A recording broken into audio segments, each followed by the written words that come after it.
আসসালামু আলাইকুম। আমাদের গল্প অনুষ্ঠানে সবাইকে শুভেচ্ছা ও স্বাগতম। আমাদের গল্পে এবার আমরা একটা ইন্টারেস্টিং টপিক নিয়ে আলোচনা করব, সেটা হচ্ছে মাদার্স ডে। আজ 11th মে, ইন্টারন্যাশনাল মাদার্স ডে। তো মাদেরকে নিয়ে কথা বলার তো কখনোই শেষ নাই। মা এমন একটা জিনিস যাকে নিয়ে কথা বলতে গেলে শুরু করা যাবে, শেষ করা যাবে না। আবার প্রজন্ম নিয়ে যদি কথা বলি, প্রজন্মের সাথে মাদের অনেক ভিন্নতা আছে, শাসনে, লালন পালনে, থাকা খাওয়ায়, অনেক কিছুতে। তা আমি লাখ ভালো যে আমি দুইটা প্রজন্মকে পেয়েছি। দুই প্রজন্ম পেল, দুই প্রজন্মের কাছ থেকে আমি একজন আমার পাশে যে আছে সে হলো প্রফেসর ফরিদা হক। আমি তাকে আন্টি বলি, হয়তো বা কথার মাঝে মাঝে আন্টি বলতে পারি। আরেকজন আছে আয়েশা চৌধুরী, ওকে আমি আসলে আমার ছোটো বোন পিঙ্কু হিসেবেই কথা বলি। তো হতে পারে তুমি আপনি থাকতে পারে, এগুলো আপনারা ক্ষমাশূন্য চোখে দেখবেন। তো আমরা এখন চলে যাই আসল আড্ডায়, যেটা হলো মাদার্স ডেতে আমরা আসলে কী কী করতাম না করতাম, আমাদের আমলের মাদার্স ডে আর আন্টিদের আমলের বা মাদার্স ডে, এবং আন্টিদের মায়ের আমলের। তাহলে আমরা 3 জেনারেশনের মাদার্স ডে সম্বন্ধে একটু শুনবো, তারপরে আমাদের মাদেরকে নিয়ে কিছু কথা বলবো। তো সবচেয়ে প্রথমে যেহেতু আমাদের সিনিয়র আছে আমাদের প্রিয় রত্নগর্ভা, আমি ওনাকে বলি, শুধু রত্নগর্ভা না, উনি এত knowledgeable. At the age of 84, উনি এই মাসেই আরও কয়েকদিন পরে তার 84 বছর হবে। আমরা অতদিন আমি জানি না বাঁচবো খুব সুস্থভাবে, এত সুন্দরী হয়ে থাকতে পারবো কি না, বাট স্টিল আমি তাকে ভীষণ রেসপেক্ট করি এবং আমার তার কথা বা তার প্রত্যেকটা আমার কাছে স্মরণীয় এবং মরণীয় হয়ে থাকবে। মানে বরণীয়, মানে আমরা বরণ করতে চাই, প্র্যাকটিস করতে চাই। তো যাই হোক, আর কথা না বলে গল্পে চলে যাই। তো আন্টি বলেন আপনি। Thank you, so kind of you, এত ভালো ভালো কথা বলেছিস। সো আমার চোখে আপনি তো আমি বলি রত্নগর্ভা, 2 ছেলে মেয়েদেরকে বেলেছেন, আবার নাতি নাতনিরও গল্প আছে, অনেক গল্প আপনার জীবনে আছে, গল্পের শেষ নেই। অনেক সার্কেলে আন্টির সাথে গল্প করলে সারাদিন চলে যাবে। তো আমি ফার্স্টে আমাদের কোশ্চেন থাকছে একটা মাদার্স ডে নিয়ে। এই মাদার্স ডেটা আপনি কবে থেকে উপলব্ধি করলেন বা লালন পালন করা শুরু করলেন? মাদার্স ডে তো আমরা মাদার্স ডে হিসাবে অনলি রিসেন্টলি, মানে ধর 20 বছর বা কিছু, আদারওয়াইজ মাদার্স ডে আমরা তো জানি এভরিডে ইজ মাদার্স ডে, তাই না? যখনই ওয়ান বিকামস এ মাদার, তার তো শেষ নাই, এবং মারা যাবার পরে চলে যাবার মাই সবসময় মা। হ্যাঁ, এটা ওয়েস্টার্ন কনসেপ্ট মাদার্স ডে। একবার আমি আমেরিকায় ছিলাম, তখন দেখলাম যে খুব মাদার্স ডে হচ্ছে, গিফট দেওয়া হচ্ছে, এই হচ্ছে আমাদের বারে, এটা বেশ ভালো, আমরা তো জানতাম না। তো এইটাই আর কি, যে মাদার্স ডে এটা একটা ওয়েস্টার্ন কনসেপ্ট। এখন সবাই, স্পেশালি আমরা বাঙালিরা তো সব কিছুই বেশি বেশি করতে পছন্দ করি। তো এখন বাংলাদেশেও এটা চালু হয়েছে এবং সবাই এনজয় করে। তো একটা কিছু বাহানায় এনজয় করতে, একটা বাহানায় কমপক্ষে ওই দিন মাকে একটু স্পেশাল ভাবে মনে করা, সেটা একটা আলাদা। একবার আমাকে বলে নাই, ভুলে গেছে, তখন আমি ওকে রিমাইন্ড করেছি যে কই তুমি তো আমাকে মাদার্স ডে বললে না। এরকম এইটা তো মানে আমরা মাদার্স ডেটা, এখন আপনার আম্মার আমলে কি মাদার্স ডে হতো? না, মাদার্স ডে হিসেবে হতো না।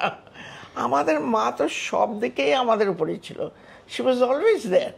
মানে ওখানে মাদার্স ডে বলার আমার ওটা তো ছিলই না। আর এমনিও তো আমাদের মা আমাদের সকাল থেকে শুরু করে প্রতিটা জীবনের প্রতিটা পদক্ষেপে মাই ছিল, মা। মা ছাড়া তার কিছু জানা, মা এবং ছোট ভাই বোন, ফ্যামিলি, কাজিন, মানে একদম বিরাট একটা ফ্যামিলি। আমার কাছে আমার মা আমার টিচার, মা আমার বাবুর্চি, আমার প্রিয় খাবারেরই, আমার কিছু খুঁজে না পাওয়ার একটা জিনিস, কোনো কিছু খুঁজে না পেলে আম্মা এক হাতে বের করে দিত। তো মানে মায়ের আসলে কোনো বিকল্প নেই। তো তখন আম্মা মাদার্স ডেটা পায় নাই, শুনেও নাই, তার আগেই আম্মা অনেক অল্প বয়সে চলে গেছে। সবসময় আমি বলি আমি অলওয়েজ মিস হার। মানে তার মতন এরকম মা আমি তো জীবনও দেখি নাই, মানে অসম্ভব। সে এরপরও 16 বছর বয়সে বিয়ে করে আন্টি চাকরি করেছে, চাকরি করে না বাট পড়াশোনা শেষ করেছে, দ্যাটস পোস্টিং। হ্যাঁ, এবং বাচ্চা কাচ্চা 6 জন ভাই বোনকে পালন করা, মানে আমি 6 নম্বর বাচ্চা।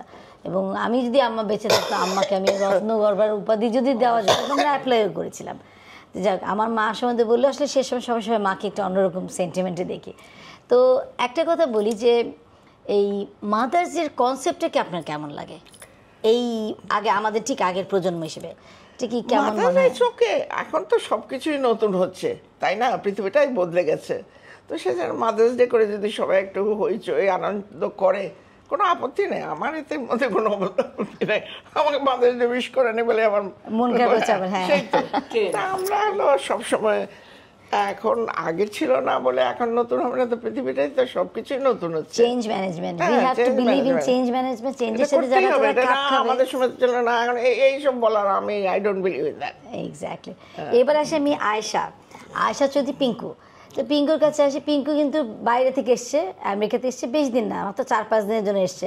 এই সুযোগটা আমরা ছাড়লাম না, কারণ আমি অনেক দিন পর পিঙ্কুকে দেখলাম। Pinku have no change. Pinku বোধ আমাকেও সেম কথা বলবে। সত্যি কোনো চেঞ্জ সো আমাদের আদরের ছোট বোন, আমরা একসাথে এই পাড়ায় বড় হয়েছি। আর আমাদের এই পাড়াটা আমি সবসময় বলি, আমরা বনানী ডিএইচএস থাকি। আসলে। এই পাড়াটা একটা যদি কেউ বলে, এক একটা জায়গাকে আমরা বিদেশে বলে থাকি যে গার্ডেন অফ একটা বলে না যে garden of the city, garden of London, এমন এমন করে কেন্টকে বলে ইউকেতে। হ্যাঁ, এটা হলো আমাদের মানে জুয়েল ইন দ্য ক্রাউন। হ্যাঁ, জুয়েল ইন দ্য ক্রাউন। মানে এইরকম সোসাইটি কিন্তু এইখানে ঢাকা আর কোথাও নাই। খনন করলেও যেসব প্রতিভা, যে সকল জিনিস আছে এখানে, মানে ভান্ডারের শেষ নাই, এডুকেটেড ভান্ডারের শেষ নাই। তেমনি আমাদের সব মানে ইউনিটি, সলিডারিটি, এগুলি এখানের মতন কোথাও নাই। সো আমরা কমিউনিটি ফিলিং বিশাল, হ্যাঁ। আর এবং কোথাও এটা নেই। গেটেড কমিউনিটি, আমি সবসময় বলি, কারণ বাইরে বলে আমরা গেটেড কমিউনিটিতে থাকি। real gated এক্স্যাক্টলি, আমাদের Forever. সবসময় gated এটা অনেক আগে যে গেটেড কমিউনিটি ছিল, বাট আমরা এটা টার্মিনোলজিটা ইদানিং আমেরিকানদের কাছ থেকে শিখেছি। তো যারা ইউএসএ থেকে দেখছো তারা জেনে রেখো যে আমরা কিন্তু অনেক উচ্চবৃত্ত এলাকায় থাকি, তোমাদের মতন আরও সুরক্ষিত আছি, কোনো রকমভাবে আমাদের সমস্যা হয় না। তো বাই দ্য ওয়ে, এখন একটু পিঙ্কুর কাছে আবার যাই, একটুখানি মাঝখানে আমেরিকায় গিয়ে একটুখানি ঘুরে আসলাম। তো তুমি বলো, মাদার্স ডে তোমার কাছে কবে থেকে তুমি শুনেছো? মাদার্স ডে আমার যেহেতু খালা মামারা বিদেশে থাকতো, তাদের থেকে শুনেছিলাম। আর মানে দেখতাম টিভি শোতেও দেখেছি যে মাদার্স ডে বলে একটা জিনিস আছে, যে আমার খালার থেকে শুনেছিলাম যে ওর ছেলে ওনার হাজবেন্ড মাদার্স ডেতে কানের দুল দেয়, গিফট পায়, সব মারা গিফট পায়, এরকম একটা জিনিস হয়। তো তারপর আমি যতদিন ঢাকায় ছিলাম, বাংলাদেশে ছিলাম, তখন এখানে মাদার্স ডে সেলিব্রেট হতো না। তারপর আমি আমেরিকায় চলে গেলাম, ওখানে যে দেখলাম মাদার্স ডে হচ্ছে, ওটা ওখানে এটা একটা আমি আই থিঙ্ক এখানেও এটা একটা কমার্শিয়াল জিনিস।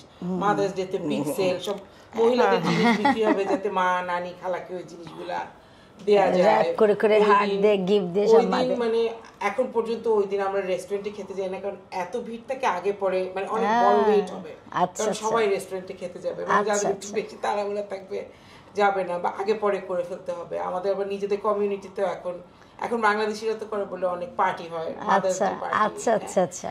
তো এরকম, তো তারপর শুরু হলো, তারপর দেখলাম যে মানে ফেসবুক, আই থিঙ্ক সোশ্যাল মিডিয়ার একটা বড় contribution exactly, mother's positive contribution, popularise করার। যে এখন আমি দেখি যে মাদার্স ডে তে যদি মায়ের সাথে প্রোফাইল পিকচারটা না দেওয়া হয়, as if you don't love your mother kind of thing, কিন্তু আমি দিই না কেন জানি আমার কাছে এই মাদার্স ডে আর ফাদার্স ডে তে খুঁজে একটা বাবা আর মায়ের সাথে ছবিটা, ইটস নাইস, খুব ভালো লাগে সবার ছবি দেখতে। তো আমি আবার দিই না, আমার কাছে খুব মানে দেয়া হয় না ওইভাবে। না মানে সবসময় যে মানে প্রোফাইল পিকচার দিলেই যে মাকে ভালোবাসি তা না। এখন সবাই মাদেরকে খুঁজতে থাকে, সামনে এটা তাড়াতাড়ি ওই ছবিটা দেই, মার সঙ্গে কিছু সবাই দিচ্ছে, আমি যদি না দিই তাহলে মানুষজন কি মনে করবে। অ্যাকচুয়ালি আমরা নিজের চেয়ে বেশি সোসাইটিকে চিন্তা করি, সমাজকে চিন্তা করি, আবার অন্যরা বলে কি ব্যাপার তোমার মায়ের সাথে কোনো ছবি দিলে না, কি হলো, ওই অনেকটা পিয়ার প্রেশারের মতো সোশ্যাল প্রেশার, এটা অনেকটা হয়। এবং অন্যরা যখন আলোচনা করে তখন নিজেকে ডিমিন লাগে, নিজেকে খুব দুঃখ লাগে যে আমার অনেকে যখন বলতে থাকে আমার ছেলে তো বিদেশ থেকে এটা পাঠিয়েছে, অমুকটা এটা পাঠিয়েছে, তখন তো এদিকে আমার ছেলে কিছু না পাঠায়, তখন আবার আমার খুব মন খারাপ লাগে। তো এরকম, এবং ইভেন হাজবেন্ডের কাছ থেকে তো মাদার্স ডে এক্সপেকটেশনটা কেমন? দিতে হবে, চকলেট দিতে হবে। তো আমরা আসলে ঠিক একটু বেশি মানে আমার হাজবেন্ডও খুব বাঙালি টাইপ, তো ও মানে একদম ওর কাছে এটা মানে যে মাদার্স ডে বলে যে দিতে হবে ওরকম কোনো ইয়ে নেই। কিন্তু যেটা হলো, আমার যখন বাচ্চা বড় হওয়া শুরু করলো, মানে স্কুল ডে কেয়ারে যেত, তো ওইখানে মাদার্স ডেতে একদম 1 বছর বয়স থেকে খুবই সুন্দর করে কার্ড ওদেরকে দিয়ে লিখে, তো ওইগুলো আমার খুব সুন্দর কিপসেক এখনো, যে ওর 1 বছরের কার্ড ও লিখে দিয়েছে তারা বাঁকা হাতে, বা why do you love your mom, তো ওই জিনিসগুলো খুব সুন্দর করে বানিয়ে দেয়, যেটা মানে খুব অ্যাপ্রিসিয়েট করে। এখন ওই কার্ডগুলো আমার সব আছে, মাদার্স ডে কার্ড। আর আরেকটা জিনিস যে আমি মানে একবার মাদার্স ডে সময় আম্মা আব্বা যখন ওখানে ছিল তখন আমি চাকরি করতাম, আমার মনে হচ্ছে আম্মাকে আমি ঘড়ি কিনে দিয়েছিলাম, মানে আমার পয়সা দিয়ে মাদার্স ডে একটা ঘড়ি কিনে দিলাম। তো দ্যাট ওয়াজ অ্যান অ্যাচিভমেন্ট, যে ওইখানে যে আম্মাকে নিয়ে যে ঘড়ি কিনে দিলাম মাদার্স ডে উপলক্ষে। আর এখন তোমার সারপ্রাইজ দেওয়া যায় না, সবাই এক্সপেক্টই করে, না দেওয়াটাই সারপ্রাইজ, এই একটা সমস্যা। আমি মাদার্স ডেতে একবার অ্যাজ আ ওয়াইফ আমি একটা ডায়মন্ডের সেট পেয়েছিলাম, সত্যি সারপ্রাইজ হয়েছিলাম, বিকজ আমার আবার নিজের কোনো চাহিদা ছিল না, তবে আমার গিফট পেতে খুব ভালো লাগে। মানে আমার এত শাড়ি, কেউ আমাকে শাড়ি দিলে পছন্দ, আমার এত কিছু, তারপর আমার গিফট আমি বলি কাউকে যে আমরা দেই বলি কি আমাদের আশা নাই, আমাদের তো তাও একটা চকলেট পেলেও কিন্তু আমি খুশি, যাক কিছু একটা পেলাম। তো মানে আমরা সবাই মানে মেন্টালিটি একরকম, ছোট বাচ্চার মতো রয়ে গেছি নাকি আমরা এখনো পুরনো ধাঁচে বুঝি না, নাকি আমরা এখনো আসলে মানুষ, এটাও কনফিউজ থাকে। মানুষ দেখে বোধহয় এখন পর্যন্ত ওই আবেগ, তারপরে এইসব বিবেক তো অনেকের হতে চলে গেছে, কিন্তু আবেগটা আগে আমাদের কাছে, আবেগটা এখনো আছে। আচ্ছা, অভিমান সম্বন্ধে মা আর মেয়ের, যদি এখন মা মেয়েতে এসেছে, মাদের যেহেতু মোটামুটি একটু আইডিয়া পেলাম, সেলিব্রেশন হয়, আমার একটা কথা বললাম, আমার ছেলেরা আমার ছেলেরা আবার মাদার যে ইনস্টাগ্রামে ভীষণ সুন্দর করে বেস্ট মাদার যখন লেখে ইন দ্য ওয়ার্ল্ড বলে, এবং তার তো আমার ছেলের প্রোফাইলে সব তার ছোটোকাল থেকে নিয়ে বড় পর্যন্ত ছবি দিয়েই তার প্রোফাইলে একটা কোলাজ করে। তা আমি কিন্তু ওই ছবিটা খুব, আমার কাছে খুব ভালো লাগে।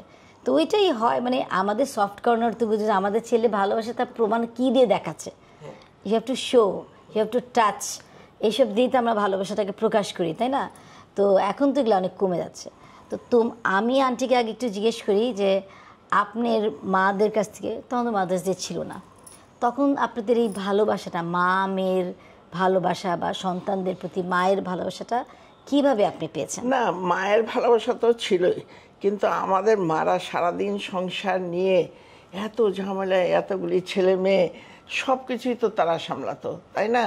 তো তাদের ওইভাবে মানে ইমোশনটা প্রকাশ করার সেরকম সময় ছিল না আর কি, হয়তো ভিতরে ছিল, কিন্তু ওই সংসারের ঝামেলায় my mother died at the age of 49, এত অল্প বয়সে মারা যেও, মানে তার স্মৃতিটা আমার, মানে সে যে শিক্ষা দিয়েছে সব কিছু, শুধু আমাকে না, আমার ভাই বোনদের তো আছে, কাজিনদের, সবাই মাকে, মানে তার যে একটা ডমিনেন্স, যে একটা প্রভাব সবার মধ্যেই আছে, এইটা একটা বিরাট ব্যাপার। আমি তাই দেখি অবাক হয়ে যাই।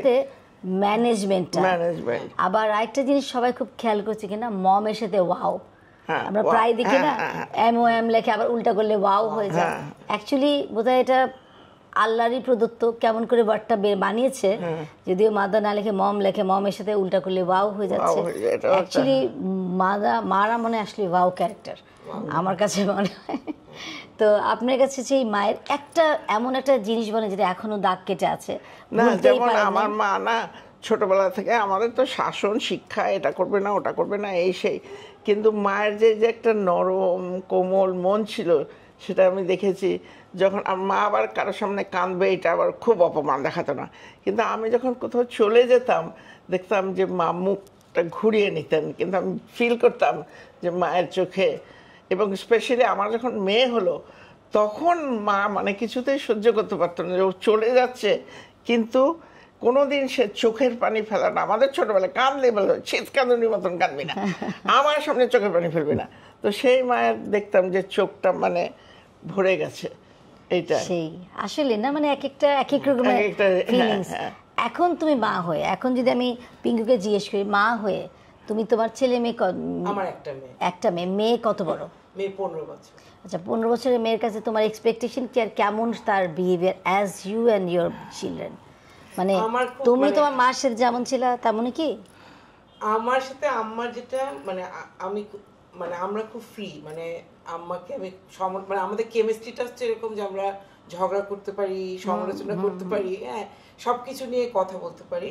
আলটিমেটলি আবার ঝড় চলে যায়, আবার ঠান্ডা, there is lot of care, সবকিছুতে আমি মানে শেয়ার করা যায়, মানে বিপদ হোক সুখ হোক সব কথা আম্মাকে বলতে হবে। কিন্তু সেটা আমাদের সময় কিন্তু ছিল না, মানে একটা যেমন এইটা আমি ওদেরকে দিয়েছি যে না বাচ্চাদের সঙ্গে মানে কোনো ভয় নাই যে আম্মার সাথে হ্যাঁ। একটা ও সেটা পেয়েছে এখন ওর বাচ্চার সাথে আমার মেয়ের সাথে আমার খুব ফ্রেন্ডলি সম্পর্ক, কিন্তু মানে এখন পর্যন্ত আমার মনে হয় আমার আর আম্মার অনেক কনফ্লিক্ট আছে, মানে লাইফের মানে it's good conflict, healthy conflict, মানে কোনো অসুবিধা নেই, হতেই পারে। আম্মা যেভাবে জিনিস চিন্তা করে, অ্যাপ্রোচ করে, অবশ্যই আমাদের কনফ্লিক্ট আছে।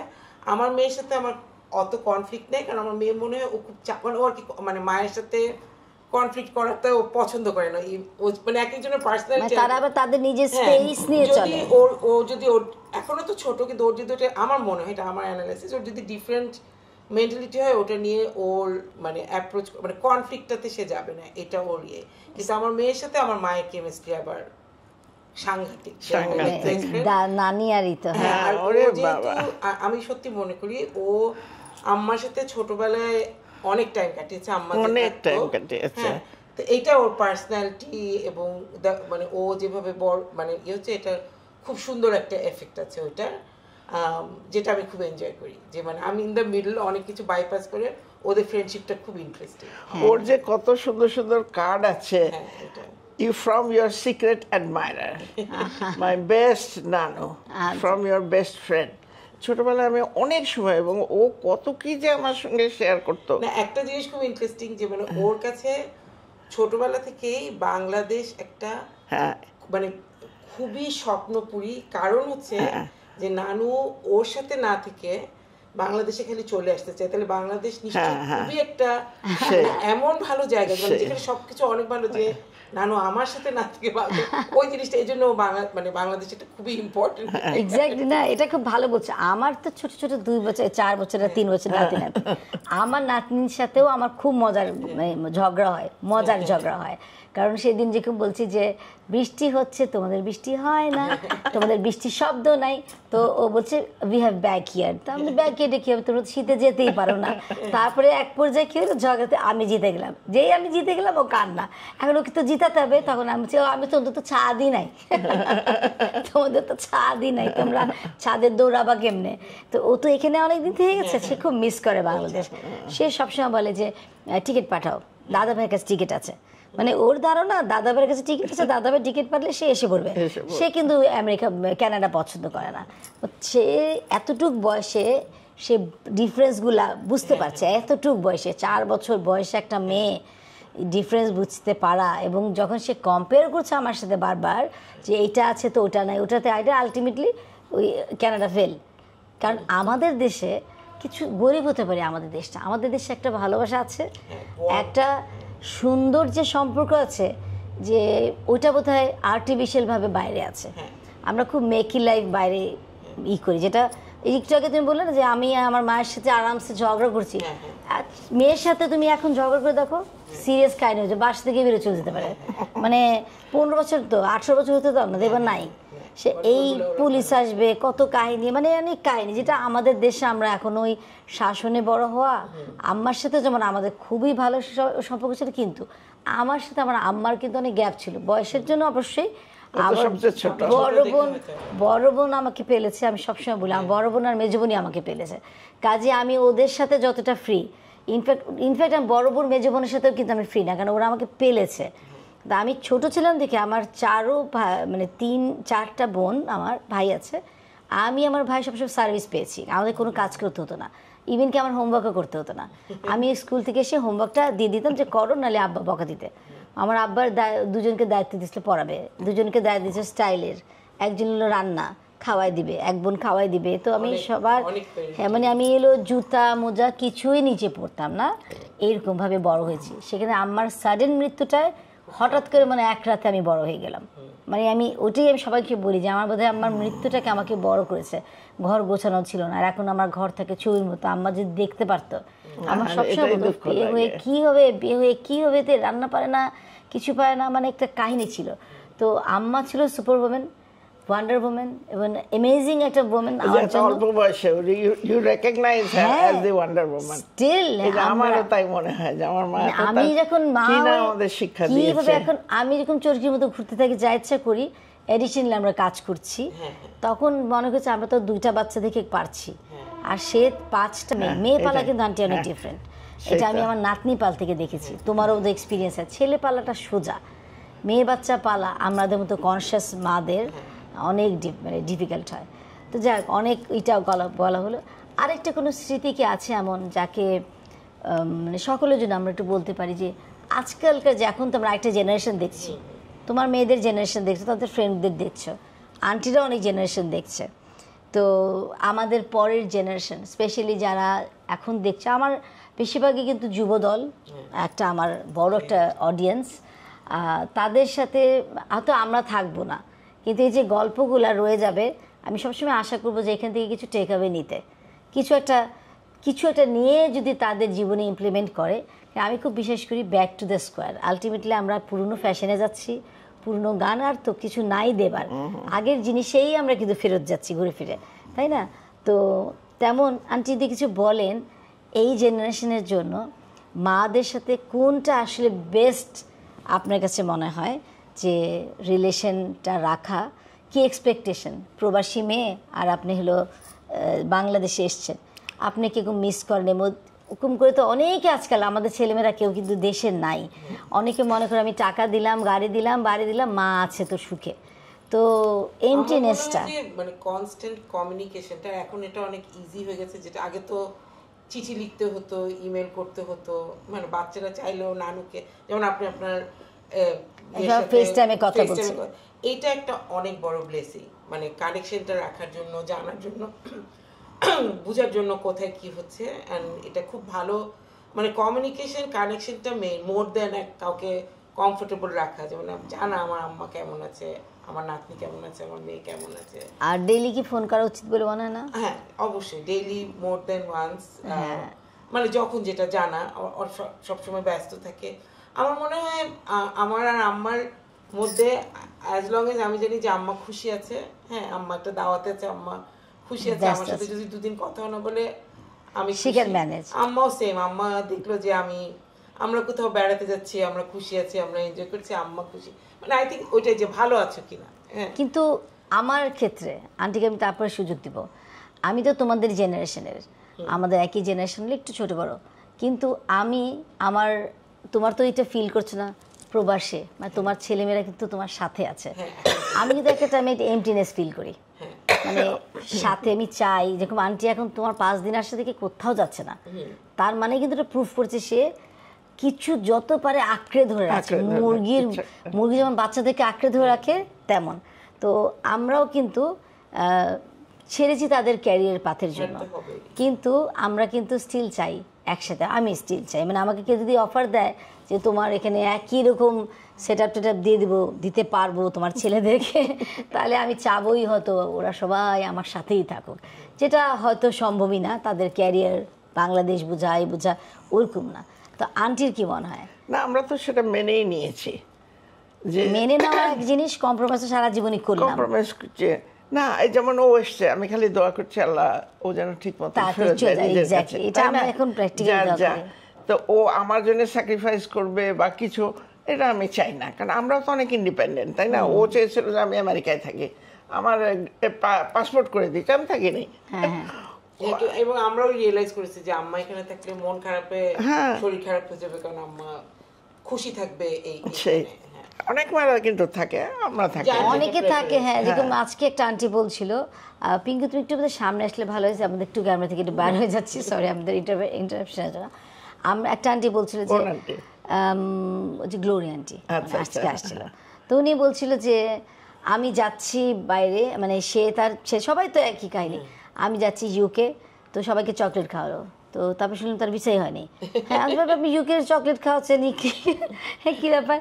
আমি যাচ্ছি আমার ভাই মেয়েদের কাছে, আমার এখানে কি বললো, বলে আমি বাইরে যাচ্ছি, সে যাচ্ছে, এখন যাবো। তখন বললাম যে আপনি তো এখনই যদি ইউকের চকলেট আর খাবার ফেলেন, হ্যাঁ আমরা বলে খেলাম চান্সে, আজকে মঙ্গলবার ছিল, সেই আন্টিদের স্পেশাল মঙ্গলবার। হ্যাঁ, তো ওই মঙ্গলবারে তারা এখন একজন আমাদের ইউকের চকলেট খাওয়ালো, এল গ্রেড টি, চা পাতা আবার এনেছে, তো চা আমরা অলরেডি কফি খাচ্ছিলাম, তো চা পাতাটা দিয়ে দাও, এখানে আবার নিয়ে যায় ব্যাগের মধ্যে ঢুকানো, একটা মজার কাহিনী আছে। তো এরকম, তো ওনার কাছে কিন্তু মেয়ের কাছে থেকে যাবে 3-4 মাস, আমাদের ওখানে ওটা অন্যরকম। এটা খুব ইন্টারেস্টিং শেয়ার করি, আমাদের ওখানে অনেক আন্টি আছে যারা এখন সবাই তো আন্টির মতো ইন্ডিপেন্ডেন্ট না, সেটা মানে অনেক আন্টি আছে যারা ওখানে থাকেন, ওনারাও এখন পার্ট অফ আমাদের গ্রুপ হয়ে গেছে সব জায়গায় থাকতে। তো যেমন আমরা তো এভাবে বড় হয়েছি, কোথাও গেলে যে ইসলাম আলাইকুম আন্টি বলে একটা দাওয়াতে ওনাদের সাথে বসবো, আর প্রায় 25 বছর ধরে ওই আন্টিগুলোকে ওখানে দেখছি, ওনারা চলে এসছে ওখানে। তো ওরা যেমন বলে তোমার আম্মাকে, কয়েকজন আবার আম্মাকে চিনি, কারণ আম্মা যখন ওখানে থাকতো, তার বলে না আন্টি, মানে ওনারা ওটা ভাবতেই পারে না যে আম্মা কেন মেয়েকে রেখে একা, একদম একা বাংলাদেশে থাকবে। এটা রিলেট, মানে এক একজনের পার্সপেক্টিভ হিসাবে, হ্যাঁ কেন তোমার আম্মা ওখানে একা একা থাকছে, কষ্ট হচ্ছে, এখানে কি করবো, মানে আমাদের কষ্টের মধ্যে আমরা ওয়ে আউট বের করে ফেলছি, সবাই কিন্তু আন্টি ওয়ে আউট করে না। হ্যাঁ, ওয়ে আউট করে না, কিন্তু আমার যেটা মনে হয় আমাদের জন্য, আমার আম্মার জন্য যেটা ভালো, যে মানে আমার মনে হয় মা হিসেবে সবার নিজের একটা জগৎ থাকা উচিত। বাচ্চারা বাচ্চাদের মতন ইন্ডিপেন্ডেন্ট থাকবে, মাদের ছিল না হয়তো তখন উপায় ছিল না, সেটাই আমি মনে করি, দুঃখে দুঃখে মারা গেছে। নিজেদের একটা জগৎ থাকতে হবে, মানে কারণ বাচ্চাদের বার হবে কোনো না কোনো কারণে, ম্যাটার কিভাবে আমরা প্ল্যান করি, তাদের সবার নিজেদের একটা জগৎ থাকবে, কানেকশন থাকবে, রেসপেক্ট থাকবে, লাভ থাকবে, কিন্তু যতক্ষণ শুধু মা না, মা হিসেবে, ওয়াইফ হিসেবে, সব হিসেবে নিজেদের একটা আলাদা জগৎ থাকতে হয়, আমি সেটা বিলিভ করি, তাহলে উই আর ফাইন, মানে একটা ব্যালেন্স থাকবে। এক্স্যাক্টলি, যেটা আমাদের মাদের ছিল না, তারপরেও ছিল, এখন আমার মনে পড়ছে নিয়ে জগৎ ছিল, ভাই বোন নিয়ে ছিল না, কিন্তু তারপরেও সংসারে সব কাজ টাজ করে দুপুরে খাইয়ে দাইয়ে একটা গল্পের বই নিয়ে পড়াটা, এইটা ওনার একটা ছিল। আবার আমাদের ঘুম পাড়িয়ে রাত্রে আমার আব্বা একটু দেরি করে আসলে, ওইটাও ওনার একটা সময় ছিল যে নিজের একটা পৃথিবী, সব দুনিয়ার যত, আমি কিন্তু বাংলা, আমি English school, English medium school, কিন্তু আমার মা বলতেন যে না, বাঙালি হয়ে বাংলা শিখবে না, এটা কী ধরনের কথা। আমার মা কিন্তু আমাকে বাংলা শিখেছে, এবং আই লাভড। আমার মনে হয় যে আমার মায়ের মতো যদি আমার কনভেন্ট স্কুলের টিচার হতাম, আমি আরও ভালো করতে পারতাম। মানে এত সুন্দর করে পড়িয়েছে, কবিতা সব, মায়ের সমস্ত রবীন্দ্রনাথের কবিতা মুখস্থ ছিল, নজরুলের কবিতা মুখস্থ ছিল, তো এগুলি মা আমাকে সব শিখিয়েছে। এবং আরেকটা জিনিস, আমার মায়ের যেটা নিজের জীবনে পড়াশোনা করতে পারে না, ক্লাস 3-4-এতে বিয়ে হয়ে গেছে, এই জন্য একটা মায়ের ছিল যে আমি চাই না যে সবাই মূর্খ মায়ের পেটে মূর্খ ছেলে মেয়ে হয়েছে, আমি লেখাপড়া ইজ আ মাস্ট, শিখতেই হবে। অনেক সময় অনেক রকম করেছি, স্কুল যাবো না, কানাকানি, নো, এটা হবে না, এইটা আমার মায়ের। আমি মনে করি আমি যে প্রফেশনাল একটা মেয়ে হয়েছি, এটা আম্মার থেকে বেশি আমার নানুর। আমার নানু যদি আম্মাকে তখনকার দিনে এরকম একটা ইংলিশে পাশ করিয়ে প্রফেশনাল ওমেন না বানাতো, হয়তো আমারও কোনো, মানে আমার পড়াশোনায় ভালো হওয়া একটা জিনিস, পড়াশোনায় ভালো হয়ে ডিগ্রি পাওয়া একটা জিনিস, আর যে করা যে না আমার ক্যারিয়ার করতে হবে, নো ম্যাটার হোয়াট, আমার চাকরি করতে হবে, আমার মানে আমার নিজের একটা থাকতে হবে, এটা আমার মনে করি যে এটা আমি আম্মাকে দেখে, আমি আর আপা দুজনেই যে আমাদের কিছু একটা করতে হবে। আম্মার মেয়ে হিসেবে আমরা বাসায় বসে থাকতে পারবো না, মানে চেষ্টা করবো যতদিন হবে। এবং আম্মা সেটা এসছে বিকজ আমার নানু, তো আমি মনে করি এটা তো আমার নানুর জন্য, তো সেজন্য মানে, এবং আমার মেয়েও নিশ্চয়ই, ও নানু, আমার মেয়ে কিন্তু সবসময় বলে, ও দেখে বলে যে মাই নানু ইজ, কারণ ওর নানু যেভাবে ইংলিশ বলতে পারে, ও আর কোনো নানু ওইভাবে ইংলিশ বলতে পারে না, ও জানে নানু যত কঠিন ইংলিশ ওয়ার্ড জানে ওরকম ও জানে না। তো ওইটার একটা এফেক্ট আছে। তো এই জন্য সবাই না যে মায়ের মানে মায়ের শিক্ষা, হ্যাঁ, আমাদের যা শিক্ষা দিয়েছে, মানে যে ওই পার্সপেক্টিভ, নট অলওয়েজ আমরা একাডেমিক, আমি যখন ভাগ করে এটাকে একাডেমিক শিক্ষা, আর একটা হচ্ছে তোমার আমরা বাসা থেকে যে শিক্ষাটা নেই, যেটা হোম বেসড এডুকেশন, যেটা ভ্যালু এডুকেশন, মানুষের মতন মানুষ হওয়ার, এবং ভ্যালু এডুকেশন, এটা যে সালাম দাও, কেউ আসলে বসো, আমরা তো ঈদের সময় সবাইকে লাইন ধরে বসাতো, এখন তো বসাতে গেলেও অনেকে হয়তো বসবে না। স্টিল আমি একটা জিনিস, আমাদের তিনজনের খুব মিল, দর্শক আমি আপনাদের সবাইকে বলি, আমরা সবাই কিন্তু ডিজিটাল মা, ডিজিটাল মা মেয়ে, এই অবস্থা, সবাই অনলাইন এক্সপার্ট। তো এইটা একটা ভালো, আমরা লেখাই ভুলে গেছি এখন, ল্যাপটপ ইউজ করে আমি লিখতেই পারি না, কিন্তু তারপরে না সেই কাগজের গন্ধ আমার খুব ভালো লাগে। আমার সাথে আবার আমি আমার নানিকেও পাই নাই ওইভাবে, আম্মাকেও তো পাই নাই, আমার নানি শাশুড়ির সাথে, আমার আবার শ্বশুরবাড়ির পার্টের সাথে বেশি রিলেশন। তো আমার নানি শাশুড়ি যে চিঠিগুলো লিখতো, আমি ইউকে যখন মাস্টার্স করতে যাই, চিঠি লিখতো, ওই চিঠিগুলা কিন্তু এত ডিপ, এত ভালো লাগা, যখন বাসা চেঞ্জ করি আমি ফালাতে পারছিলাম না, তো তেমনই আমি আজকে এইবারকার যেরকম আমি নতুন কিছু প্রসেস ইউজ করছি ডিজিটাল যুগ থেকে একটু বার হওয়ার জন্য। ডিজিটাল ভালো আছে মন্দ আছে, আমাদেরকে কি করছে, আমাদেরকে সবার ফোন নাম্বারটা ভুলাই দিচ্ছে। আমরা কিন্তু জাস্ট ট্যাপ অ্যান্ড প্রেস করে কথা বলছি। আগে কত মেমোরি ছিল, আমাদের মেমোরিগুলোকে ছোট হয়ে যাচ্ছে। এটা তো লিখার আমাদের রাইটিং, হ্যান্ড রাইটিং বাজে হয়ে গেছে, ভাষাগত খারাপ হয়ে গেছে আমাদের। কম্পিউটারে কত অটো চেক করে ফেলে, কাছে কম্পিউটারে আর এখন তো চ্যাট জিপিটি তো আর ভাষাই নাই। সে যাও একটু আমাদের ব্রেন খরচ করে গ্রামার লিখতাম ঠিকঠাক করে, মানে ভাষা ওই চ্যাট জিপিটি আরো বেশি ইমপ্রুভ ভার্সন, সে তো মানুষের চেয়ে পরে আমাদের অনেক কিছু মানুষের অরিজিনালিটি ক্রিয়েটিভিটি কোথায় তো গেল। সেই কারণে আমি এই মাদার্স ডেতে আমার একটা সবার জন্য একটাই থাকবে, মাদার্স ডেতে বা অন্য কোনো সময় all day every day is mother's day. তো যারা প্রবাসী আর যারা দেশে আছো, মাকে দেখতে আসো আর যাই আসো, মায়ের প্রিয় জিনিসটা নিয়ে আসবা, কিছু তো নিয়ে আসবা যেটা মা বলবে না কখনো, কিন্তু সে কিন্তু অনেক খুশি হবে। এটা একটা। আরেকটা জিনিস আমার মনে হচ্ছে, আমি যেটা চাইছিলাম, আমি আমার শখগুলো বলছি, আমার ছেলেরা শুনছে দেখে ও বুঝবে ইনডাইরেক্টভাবে আমি এই কাজটাই করে থাকি। এবং আরেকটা জিনিস হচ্ছে আমার কাছে মনে হয় টাকার চেয়ে টাচ অনেক ইম্পর্টেন্ট। দুটাই টি দিয়ে হয়, বাংলা ইংলিশ যাই বলি। টাকাটা দিয়ে ক্ষান্ত হয়ে যাওয়া না, টাইম ইজ ভেরি ইম্পর্টেন্ট। টাকাও না যদি থাকে, যদি টাইম দাও, আমাদের মারা আমরা স্টিল অনেক খুশি। টাইমের উপরে কিচ্ছু নাই। তো আমার কাছে এই জিনিসটা মনে হয় যে কাউকেও স্পেশালি নিজের মাকে একটু সময় দিও, শুধু ওই দিনের জন্য না, সবসময় একটু টাইম বের করে টাইম দিও।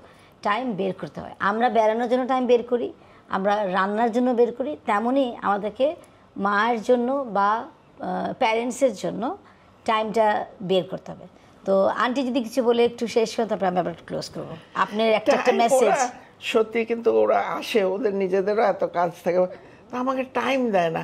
আমি রান্না করে রেডি করি, তানিম আসলেও তাই করে, আমার বড় মেয়ের কথা বলছি, রান্না আম্মা আমি এটা খাবো ওটা খাবো, সব রেডি করলাম, বাইরে থেকে খেয়ে চলে আসলো।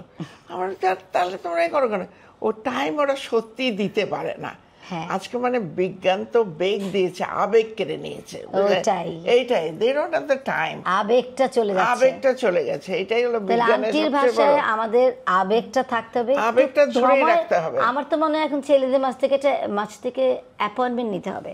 যেমন আমাদের ফ্রেন্ডরা আসছে বাইরে থেকে, সবাই কিন্তু বলতেছে এই ডেটটা ফিক্স রাখ, সেভ ইউর ডেট। হ্যাঁ, তা আমার মনে হয় মাদের জন্য 4টা দিন যদি ডিপেন্ড করবে, পার্সেন্টেজ 25% না 20%, 10% টাইম মায়ের জন্য রাখা, যে আমি আজকে এই দিন বলে দিবে যে আমি খাবো না, লাগলে ফ্রেন্ডদের বাসায় আসবে।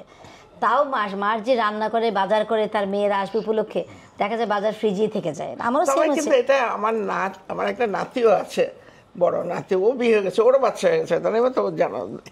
তা আমার এই নাতি আর নাতনি কিন্তু আমার ওইটা পূরণ করে দিয়েছে। ওরা আমাকে এত টাইম দেয়, আমার সুখ দুঃখ, আমার অভিমান, কোনো কিছু বলতে হলে আমি তোমার মাকে বললাম, তো শুনলো না, জানো আমাকে বলো, মা doesn't have the time, talk to me। মানে ওদের মতন এরকম কম্প্যাশনেট, মানে গ্র্যান্ড কিডস, মানে যে গ্র্যান্ড কিড মাদার হয়েছে তার মতন ভাগ্যবান আমার মনে হয়। দেখে যেতে পেরেছি। আমার দুঃখ লাগে যে আমার হাজবেন্ড এই যে পিঙ্কুর মেয়েকে অত দেখতে পারে নাই, অনেক ছোট ছিল, কিন্তু আকমারকে তো দেখেইছে, মানুষ করেছে, সবই করেছে। এবার তাহলে পিঙ্কু বলো তোমার এই জেনারেশনের জন্য কোন মেসেজ। এটা হচ্ছে সিচুয়েশন, যেমন মানে আপনার বাচ্চারা এখন বাসা থেকে এমটি নেস্টার, তো সেজন্য আপনার কাছে ওই টাইমটা ওইভাবে। আমার এখন মানে আমি নিজে অনেক খুব ডিমান্ডিং ফুল টাইম কাজ করি। হ্যাঁ, তা আমার মেয়ের এখন এটা 10th গ্রেড, তো আমার হলো সব কিছু টাইম ভাগাভাগি, মানে ওইভাবে যে সব কিছু মানে সবসময় মনে হচ্ছে টাইমের পিছে ছুটছি। হয়তো 2 বছর পর যখন ও কলেজে চলে যাবে তখন আমার এই ফিলিংটা আসবে। এখন আমার হচ্ছে কিভাবে আমি সব কিছু ম্যানেজ করব, ওর পড়াশোনা, ওর রিকোয়ারমেন্ট, আমার রিকোয়ারমেন্ট, আর মানে ওখানে তো অনেক বেশি কাজ করতে হয়, আমরা জানি, নিজেদের সব কাজ নিজেদের করতে হয়। তারপরে তুমি যখন বিদেশে যাও, আমার আবার ট্রাভেল করতে হয় ছোটবেলা থেকে, ওর সেটাও অ্যাডজাস্ট, তো ওইগুলো ভেরি কোঅপারেটিভ হাজবেন্ড, এটাও একটা ঠিক। মানে এখন আমার জন্য ওইভাবে না টাইমটা ওইটা কনসিয়াসলি ইয়ে করে। এখন হলো যে আমার মেয়ে আমাকে টাইম দিচ্ছে না কিনা, আমি ওকে টাইম, আমার হলো সবকিছু ঠিক মতো হচ্ছে কিনা, এটা মেক শিওর করা, কাজ প্লাস মানে সব রিকোয়ারমেন্টগুলো ফুলফিল হচ্ছে কিনা ওইটা at this point of time ওইটা আমার আমি বলছি না এটা রাইট বা রং, এটা হচ্ছে আমার চ্যালেঞ্জ। হ্যাঁ, ওইভাবে চিন্তা করছি না, কিন্তু সিন্স আর 2 বছরের মধ্যে আমার বাসা খালি হয়ে যেতে পারবে, আমি স্লোলি এটাও চিন্তা করছি যে যখন খালি হয়ে যাবে কিভাবে আমি আর আমার হাজবেন্ড ওই জিনিসটাকে হ্যান্ডেল করব, ফেস করব। তখন অবশ্যই আমার মেয়ে যদি ওইভাবে চিন্তা না করে নিশ্চয়ই আমার আমার এই সিচুয়েশনটা আসবে। কিন্তু এখন এই সময় আমরা সবাই মানে জাস্ট বিজি। আমার ছেলে আজকে সকালেই কথা বলছিলাম, তো আমাকে বলছে তুমি কত ঘন্টা ঘুমাও, আমাকে কোশ্চেন করছে, কেন ও আমাকে দেখে যে অ্যাকচুয়ালি আমি জাগনাই থাকি। ও রাতে ঘুমানোর সময় দেখে জাগনা, সকালে উঠলেও দেখে আমি জাগনা, এবং আমি নানান অ্যাক্টিভিটি নিয়ে আছি। সো আমার কিন্তু একটা স্লট বাচ্চা পালার পার্ট শেষ করে নাতি নাতনি পালতে হয়েছে, কাজে আমার চাকরি ফুল টাইমের মধ্যে আমার আবার 2টা নাতনি নাতনিকে ফুল টাইম কোনো লেয়ার ছাড়া পালতে হয়েছিল। তো তারপরে মাত্র তো দিয়ে আসলাম, এই জানুয়ারিতে ব্যাক করেছি। তো আমার কাছে মনে হয়েছে আমার টাইম আমাকেই বের করতে হবে। তো সেই কারণে আমি আমার পলিসিতে এখন আমি জেগে থেকে করব না ঘুমিয়ে করব, সেটা আমার ব্যাপার। তো আমাকে জিজ্ঞেস ঘুমাও কয় ঘন্টা, যেটা আমার কোশ্চেন আজকে সকালেই করলো। আমি তো সবসময় আমার যেটা হয় আমি জানি তো আমি ঘুমাতেই পারবো, আর মরে গেলে তো ঘুমাবই। যতক্ষণ আমি জেগে থাকি আমি কোয়ালিটি ঘুমটা দেই, কিন্তু আমি ফুল টাইম চাকরি করছি, অনলাইন অফলাইন মিলে যাচ্ছি আসছি, তারপরেও কিন্তু আমি লাইফটাকে এনজয় করার রাস্তাগুলো পাথওয়েটা বের করছি। আন্টিদের সময় দিচ্ছে, আন্টিদের জন্য একদিন বের করছি, আন্টিদেরকে একদিন সময় দেওয়া হচ্ছে। তো উই হ্যাভ টু, আমি জানি আসলে আমি কখন বের করব সময়। এবং আমার যে সবাই ভাবে যে কেউ নাই, অজস্র কাজ, বরঞ্চ অনেক কাজ করতে চাইলে নাচ শেখা একটা বড়, ছবি এক্সিবিশন করে ফেললাম, মানে কত শখের জিনিস। আমি 2 বছর যেখানে শাশুড়িটা সেরা ছিল তাও ম্যানেজ করে আমি অফিস গেছি। আমি তো বাচ্চা নিয়ে ইউকেতে মাস্টার্স করতে গেছি, তখন মানুষ বাচ্চা রেখে হোস্টেলে পড়তে এসছে আমার যা ফ্রেন্ডরা। তো আমার লার্নিংস হচ্ছে নিজের টাইমটা নিজে যদি বের করতে পারো তত হ্যাপি থাকতে পারবা। আর মি টাইমটা অ্যাকচুয়ালি যত আর্লি যে বের করতে পেরেছে, আর কাজ তো থাকবেই, কাজের পিছিয়ে না দৌড়ায় নিজেকে যদি তখন থেকে টাইম দেয়, আর পরে হাই হুদাস করতে লাগবে না যে আল্লাহ এখন হাঁটতে পারে না, লোক লাগে, আমি এখন যতক্ষণ মতো আমি চলতে পারছি। এবং প্রত্যেকটা মেয়ের, প্রত্যেকটা মায়ের, অনেকেই হয়তো ইয়াং আছো, অবশ্যই নিজের খুঁটি শক্ত করো। এখানে আমরা 3জনই নিজের খুঁটিটা শক্ত দেখে এত স্ট্রং ভয়েসে কথা বলতে পারছি। ফাইন্যান্সিয়ালি ইন্ডিপেন্ডেন্ট, ভয়েস, লিডারশিপ, এই 3টা একটা মেয়ের মধ্যে থাকা অনেক ইম্পর্টেন্ট। এবং তাই জন্য বেয়াদব হতে হবে না, তাই জন্য টাকা থেকে দিয়ে দিলাম না। আমার মনে করি যে দেশের প্রতি ভালো কথা বলছেন। আমি যেমন সবসময় বলি একটা মেয়ের সাকসেসের জন্য সবচেয়ে বেশি যে জিনিসটা দরকার হচ্ছে কনফিডেন্স। অবশ্যই কনফিডেন্স থাকলে মানে চেহারা মানে বুদ্ধি, কনফিডেন্স যদি মানে মেয়েদের কনফিডেন্ট হতে হবে প্রথমে, not over confident but confident, তাহলে সবকিছু। এবং ফোকাস থাকতে হবে, যে কাজ করবো আমি করবো। আমার তো আজকে হুট করে মানে আসা, তারপরেও কিন্তু ওই যে কথা দিয়ে কথা রাখা।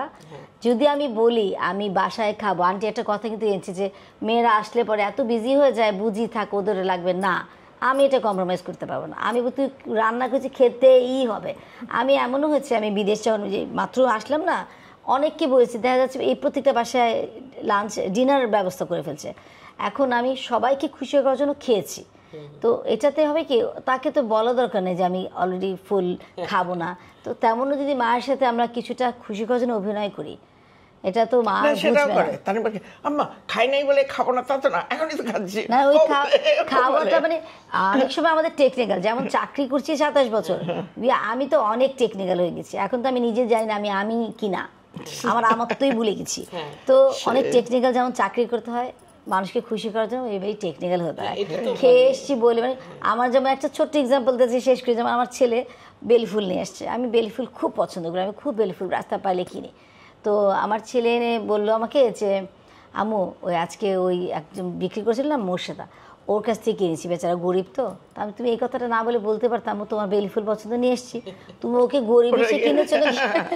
তো এই যে টেকনিক্যাল জিনিসটা অনেকে জানে না, দিচ্ছে ঠিকই, কিনছে আনলো আমার প্রিয় থেকে, সে ওর কাছ থেকে কিনেছে, হয়তো রজনীগন্ধা কিনতো না, তাই না? তো টেকনিক্যাল হওয়াটা খুব দরকার। মানুষকে খুশি করার জন্য কিছুটা টাইম অবশ্যই রাখতে হবে। তো আমরা আমাদের গল্প অনুষ্ঠানটা এখানেই শেষ করছি এবং আশা করি মাদার্স ডে উপলক্ষে যে গল্পটা হলো, এই আড্ডাটা হলো, আপনারা এনজয় করেছেন। আমরা দেখেন দেশ বিদেশ আর 2 জেনারেশন এবং 3 জেনারেশনের গল্প আপনারা শুনতে পেরেছেন। আপনাদের কেমন লেগেছে অবশ্যই লিমিয়া দেওয়ান চ্যানেলটা স্ক্রোল করে যাবেন না, দেখবেন, শুনবেন, কমেন্ট করবেন। তাহলে হবে কি, কমেন্ট করলে আমরা বুঝতে পারবো আপনাদের ভালো লেগেছে না খারাপ লেগেছে। সবাই ভালো থাকবেন, সুস্থ থাকবেন, এই দোয়া করি।